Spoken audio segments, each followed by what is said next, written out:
On this episode of the Ask Mike Reinold Show, we talk about the difference between in-season and off-season training with our athletes and some of the things to look out for to make sure that we're not overloading our athletes. The Ask Mike Reinold Show. Helping people feel better, move better, and perform better.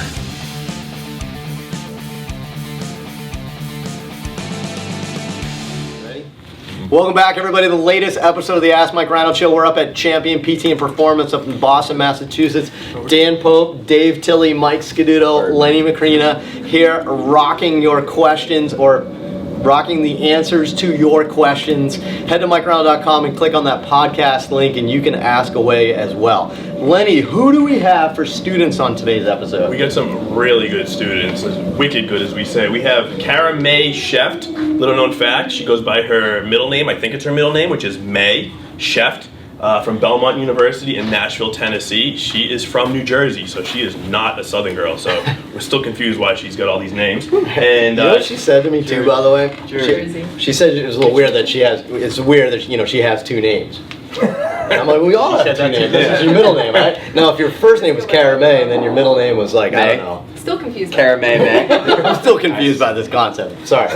We also have Nick Jacopello from Toro University in somewhere in New York, which is one of 37,000 Spain, New York. Little known fact about New York State, it has 8 million PT schools, and he is one of them. So it's interesting that he comes to us from New York. Somewhere else, we had a tech school that was like, we need another budget line. We need more revenue. What can we do? Oh, let's add PT. So yes, awesome. Landscaping college. Like, what else can we do? We can do more. So, all right, who's starting this one? Nick, are we gonna ride the bull? Ride the bull. Orange up. Are we gonna do that? Toro. Let's ride the bull, Nick. All right, Caitlin from PA. I'm an athletic trainer for a collegiate baseball team and have noticed more injuries related to the weight room than baseball lately, especially when their off-season and in-season programs are identical. What recommendations can you give for how to approach this problem? Awesome. So really good question. I mean, baseball specific for her, but I think this is a good general question at all. How do we differ between in-season and off-season training with athletes? Because I think this is a really important question, right? And it sounds like, what was her name again? Caitlin. Sounds like Caitlin is experiencing a situation at her college where the in-season and off-season programs are almost identical. So which sounds like not a lot of periodization, right? Which we can, kind of talk about. But I don't know, Dave, you want to start this one off? And then, Mike, you got a smaller golf off season. I'd love to kind of hear your thoughts, but Dave, why don't you start it off a little bit about the difference between in season and off season and training and some of the important key factors of that. Yeah, so I think two big things come to mind. One, like you already touched upon, is the periodization, right? So in the off season, we're typically, or whatever off season you have, you're typically trying to first recover, take a couple weeks to kind of recover from your season, but then it's really your only biggest block to gain strength and to try to increase the base level foundation of athleticism, right? So you're trying to maybe pull somebody away from being such a specialist in baseball or golf or gymnastics and be just a general athlete again. So I think that's probably going to be a little bit more just grunt work. It's going to be a little bit more basic exercises that are general to all athletes. So I think that's very important to think about, is we're trying to just kind of even things out again for the entire summer and get a little stronger. But then as you move more in season, you're starting to funnel towards the athletic quality that's most important for your sport, whether that's repeat sprintability in soccer, whether that's body weight power, whether that's rotational power in golf or baseball. You're trying to think about what the end goal is to get somebody into their competitive season. So I guess with periodization is a lot of undulation versus linear, but your goals typically are based on the sport you're trying to build towards. Right. And I would say in the calendar of that. Exactly right. Yeah, it's different for every athlete, especially within the sport. There's different seasons itself, but I would say that's number one, is that the goal of the end program is probably slightly different. And I think the biggest thing, especially back to your comment on injuries, is you're trying to make sure that the exercises are the best fit for the athlete based on in season versus out of season. So if you're out of season, maybe doing goblet squats is a better option if someone has stiffer hips like a baseball player, versus when you're in season, maybe that's single leg lateral work because you're trying to get towards baseball or towards golf. In gymnastics, for an example, we do a lot of kettlebell deadlifting or trap bar deadlifting maybe in the off season for the athletes, but we're trying to get back to explosive body weight jumps with dumbbells in season. Both similar movement patterns, but very different exercise selections based on the goal and based on the anatomy. So, all right, let me jump in. Yep. I'm gonna be your translator. I like it.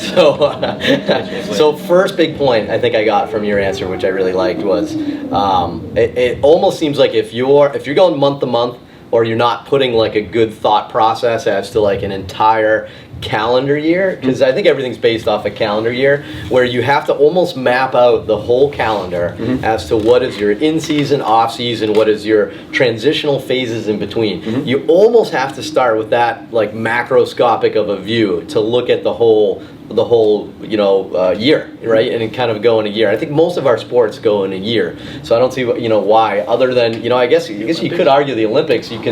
It's almost you have like a super macro where you have a floor as well as they have 4 worlds usually. Though. I was gonna say they have stuff in between. So Worlds and Pan Ams. So that was number one, and then the other big point I think. So in terms of like how going back to one, how do you do different between them? Well, you have to understand where they are in the season. You have to understand what's coming up. You have to be able to prepare. The second thing I think, and this is what we talk about all the time, is understanding the demands of your sport, so that way you can build a program that complements and doesn't kind of beat them down a little bit. So your big thing that you said, although you did say you were getting injuries, Caitlin, but the big thing you said was that in-season and off-season seem the same to you. That doesn't necessarily mean that the in-season's too much. It could equally mean that their off-season's too little, right? So you can't immediately say one of those is bad. You have to just say, like, what's their, competing stresses or something. But anyone else want to jump in? I think that's a great point. It is managing the competing stresses of the sport and the training program. So one thing that we kind of work on with our athletes here is their volume in the gym has to reflect what they're doing on the field. So if they have a really big week, like playing their sport, if they have like 4 rounds of golf in a big tournament, like we're probably going to drop their volume on certain things in the weight room to kind of manage that stress over time, and then that'll be planned out over the course of a year, like when we're going to adjust their volume. But we don't want to overload them with a rotational med ball throw, and then they go out and they play 4 rounds in a day. Like it's just managing those stresses on a how do we know shorter term level. As a devil's advocate, how do we know what I know Tim Gabbett has that formula to chronic workload and all that stuff, but as a regular PT or an ATC at a school, like are we just saying because they do a tripod deadlift in the off season that they should do a kettlebell deadlift in season as a lighter weight, more movement pattern based, or how do we know if the stress is too much, or do we just percentage of? I don't know if we need to know exactly, but I think the goal in an in-season program kind of shifts from building maximum strength to maintaining what they kind of had in the off season. So it's not necessarily like we're chasing getting a ton stronger when they're trying to compete at their sport, but we do want to maintain as much as we can. So if they're doing 3 to 6 reps in a set, they're now doing 8 to 10 reps in a set. Is that a simple concept? So less volume. Yeah, you can keep the same. Or maybe do it like once a week, for example, right? Like that's not to get too off topic. I'll let you jump in on that. So about that concept, but keep going. It probably depends where they finish their off-season training and their training age and how experienced they are in the gym, and so there's probably a couple different factors as to like where they go when they start the season. And to your point, I will say that Tim in his course did talk a lot about how they have the athletes rate and do tracking for each section of their training day. So like their skill practice in the morning, their weight room stuff, their cardio stuff, and another skill practice. They weight those things independently. So typically you're trying to fluctuate the fader dials. In season is more heavier in the skill stuff, less in the weight room. But again, you have to have an accurate measurement system of wellness and external workload to say like 3,000 units here, let's pull this down, let's pick up the sport. So you can do it, it's challenging. Yeah. Right. So Dan, tell me a little bit about like volume, sets, reps, frequency. I think you were starting to hit upon that, and I think that's a good topic to cover. Like how's that different in season for you? Yeah. Well, I think generally the goal with strength conditioning is to get stronger, usually trying to build something for a sport and also prevent injuries, right? So part of it is that if you have so much volume in your in-season that's starting to cause injuries, it's kind of like directly against what you're supposed to do, right? When you're hurt, you're not performing well either. So I think a big part is that something has to change, something has to go down, but we still want to maintain those qualities as much as possible. So kind of what Lenny was saying is like, what do we go from sets of 3 to sets of 8? In my mind, we still want to get and maintain that strength, right? So we don't necessarily need to go to sets of 8 because now we're just changing the training stimulus too much at that point. If anything, in season should be pretty much the same stuff, but maybe at a lower not necessarily intensity, same intensity but less volume, Right. or less frequency, which is also a change in volume as well. Sure. So maybe they're training less days throughout the course of the week. Maybe that's less sets. Maybe it's less intensity while you're in the gym, not pushing quite as hard. But I don't think that you need to change too much from kind of your late off season into your in season, but the volume should definitely change so that it's more of a maintenance dose, kind of like Mike was saying. I do think, I want to touch on that. I do think you're assuming a really well-designed off-season program there, because what he said, it shouldn't change from your late off-season plan, which means your late off-season plan changed from your mid-off-season plan. So something to also keep in mind. I think it goes back to that big calendar thing at the beginning. So you're right, you have to start periodizing even your off-season to get them ready for the season. But sorry, keep going. Yeah, no problem. I was about to change the subject anyway, so it's I good love to it. mention Change it. I think one of the big things I see a lot is communication, and I think there's a lot of times a poor communication between the coaches, the strength coaches, and athletic trainers. A lot of times you have kind of a big ego in the room and people are not talking. So one person's like, the reason why you're getting hurt is the strength coaches, and the coaches are like, okay, the reason why you're getting hurt is athletic trainers. Athletic trainers are also mad too, and no one's really talking and getting on the same page. So just hearing your question, it sounds like maybe you know a little bit about periodization, right? And we just talked a lot about that. But the other piece is you need to make sure that you're building good rapport with one another and you really respect each other so you can actually make those changes as they're happening. So maybe the strength coach actually is thinking towards that and you're not even realizing it. Right. Maybe it just seems like they're not changing things up much, and then people are getting hurt, you're seeing the injuries, like, oh, it's got to be the strength conditioning side of things. So I would say make sure you're communicating well. Let's see if there's actually a plan in place. And if there's no plan in place, obviously you have to keep communicating and changing things over the course of time.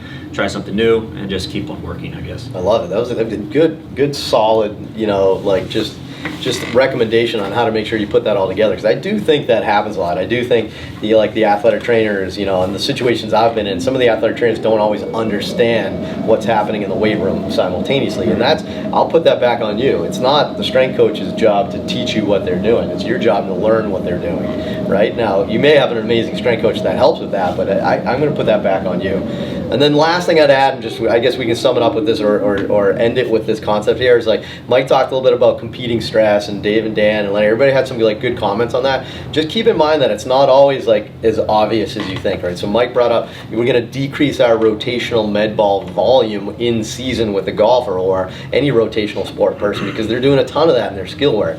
I will say sometimes there's other competing stress that you just have to keep in mind as well. So I'll use baseball as an example for us, but someone going through a late rehab phase and a throwing program from, let's say, Tommy John, or even mid-season of an in-season sequence, sometimes what we do is we see that there's a lot of grip overload, right? So this may not necessarily seem like it's a competing stress, but for us, if you're trying to PR your deadlift on the trap bar and you're really doing a ton of grip work, if you're doing stuff like bottom-up kettlebell work or something that's super heavy grip related, and you're also trying to increase your throwing volume and your forearm muscles on that's one of those good tricky examples how it doesn't really kind of fit, right? We see this all the time, right? Somebody in my inner circle just asked me this question. It was all my athletes in season are having raging patellar tendinopathy, what's going on, right? And then you got to take a step back and you say, all right, if you're in a field sport and they're running all the time, or a court-based sport and they're running all the time, maybe we need a little less single leg work, maybe we need a little bit less.